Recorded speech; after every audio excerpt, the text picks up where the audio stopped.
Hello दोस्तों, अभी अभी बहुत बड़ी खबर निकल कर सामने आ रही है। जी हाँ दोस्तों, बीएड प्राथमिक से बाहर हो गया है। सुप्रीम कोर्ट का निर्णय आखिर आ ही गया, जिसकी शंका थी वही हो गया। जी हाँ दोस्तों, आखिरकार सुप्रीम कोर्ट ने अपना अंतिम निर्णय दे ही दिया और बीएड करने वालों को बहुत ही हताश कर दिया है। ऐसा क्या था कि जिस वजह से बीएड वाले पार्टिसिपेट नहीं कर सकते थे, और क्या दिक्कत थी आखिर जिस वजह से बीएड वालों को बाहर किया गया है? क्या उनमें टैलेंट नहीं था? क्या उनमें वो पढ़ाई नहीं करते थे?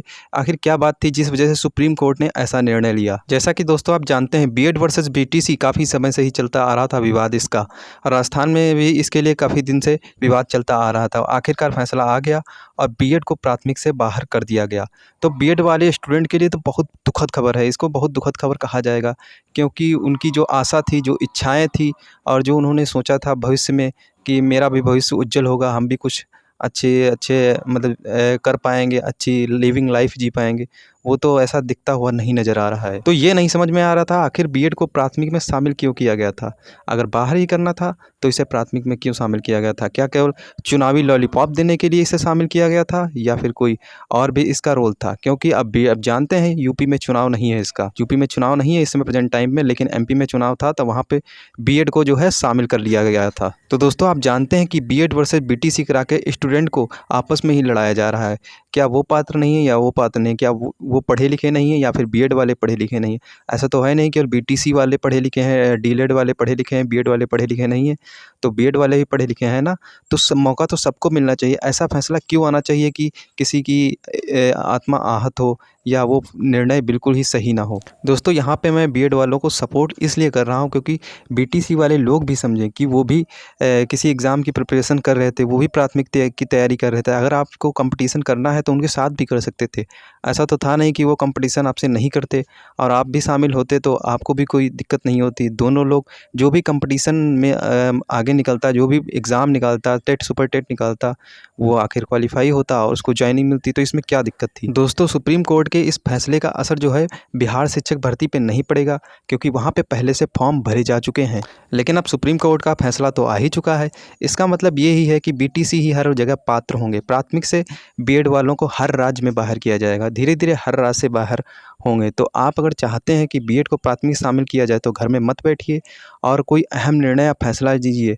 ये छोटे मोटे याचिका दायर करने से इसमें कुछ नहीं हो सकता। अगर आप सब एक साथ एकजुट एक मंच पे नहीं आएंगे तो बीएड वालों को कुछ भी नहीं मिलेगा। दोस्तों ये मैं इसलिए कह रहा हूँ क्योंकि इसमें मिडिल क्लास वाले सबसे ज़्यादा पिसते हैं और गरीब बच्चे भी पिसते हैं। मेरे यहाँ के कई लड़कों ने बीएड के लिए कर्जा लिया था और कर्जा लेके उन्होंने बीएड किया था, और इस प्रकार का निर्णय या फैसला आया है तो उनको क्या हालत होगी आप ही समझ सकते हैं। क्या उनको रात को नींद आएगी? चलो उन्होंने प्राइवेट कॉलेज से किया था, कोई बात नहीं, लेकिन मेरे यहाँ के कुछ और ऐसे बच्चे भी हैं जिन्होंने सरकारी कॉलेज से किया था और एंट्रेंस एग्ज़ाम निकाला था।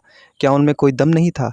एंट्रेंस एग्ज़ाम निकालना बच्चों का खेल नहीं होता है। मैं बीटीसी और डीएड वालों से भी कहना चाहता हूँ, एक बार बीएड का एंट्रेंस एग्ज़ाम देखें।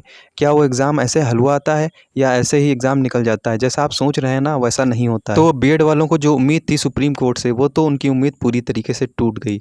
हालांकि हम जानते हैं उन्हें बहुत ही दुख हो रहा होगा, क्योंकि ये इस प्रकार का फैसला ये बिल्कुल भी शोभा नहीं देता है, क्योंकि ये बीटीसी वर्सेस बीएड वाले ये बच्चों ने ही किया था ना आपस में। ऐसा तो है नहीं कि सुप्रीम कोर्ट ने करवाया कि था कि इसको अलग करना चाहिए। याचिका दायर की गई थी बीटीसी वालों या डीएलएड वालों की तरफ से, और उसी वजह से जो है बीएड वाले बाहर हुए हैं। तो सुप्रीम कोर्ट की इसमें कोई गलती नहीं है। सुप्रीम कोर्ट को जैसा समझ में आया, जिस तरीके से जो बातें हो रही थी, जैसा फैसला पहले का था उसने वैसा ही दे दिया। लेकिन अगर बीटीसी वाले चाहते कि बीएड वालों को भी शामिल कर लिया जाए और हमें भी हर जगह शामिल कर लिया जाए, तो इसमें कौन सी दिक्कत थी? मेरे यहाँ बीएड करके लोग कर्जे में डूबे हुए हैं। अगर जो उनको ऐसा पता होता कि बीएड को प्राथमिक से बाहर कर दिया जाएगा तो फिर बीटीसी क्यों नहीं करते? उनको अगर पता होता, लेकिन उन्हें पता था कि बीएड की मान्यता ज़्यादा है। लेकिन इस प्रकार के निर्णय आना, कभी बीएड की मान्यता ज़्यादा, कभी बीटीसी की मान्यता ज़्यादा, इसे तो बिल्कुल हमेशा के लिए ख़त्म करना चाहिए। एक समान कानून लाना चाहिए, एक समान जो है एजुकेशन स्तर लाना चाहिए। बात ये है कि एमपी में इलेक्शन था तो वहाँ बीएड वालों को प्राथमिक में शामिल कर लिया गया था, लेकिन यूपी में इलेक्शन नहीं था, उत्तर प्रदेश में, तो वहाँ बीएड वालों को बाहर कर दिया गया। तो मैं बीएड वालों से ये कहना चाहता हूँ, यूपी बीएड वालों से, कि अपनी आशा मत तोड़िए और किसी न किसी एग्ज़ाम की प्रिपरेशन करते रहिए। क्या पता किसी एग्ज़ाम में इससे भी जल्दी आपकी जॉब लगने वाली हो। तो हमेशा ही पॉजिटिव होके चलिए, और ये बीएड वर्सेस बीटीसी जो है आगे भी चलने वाला है। जब यूपी में इलेक्शन आएगा अगला, तो आप देख लेना मेरी बात ही। तो दोस्तों मिलेंगे आपको नेक्स्ट वीडियो में, तब तक के लिए बाय बाय।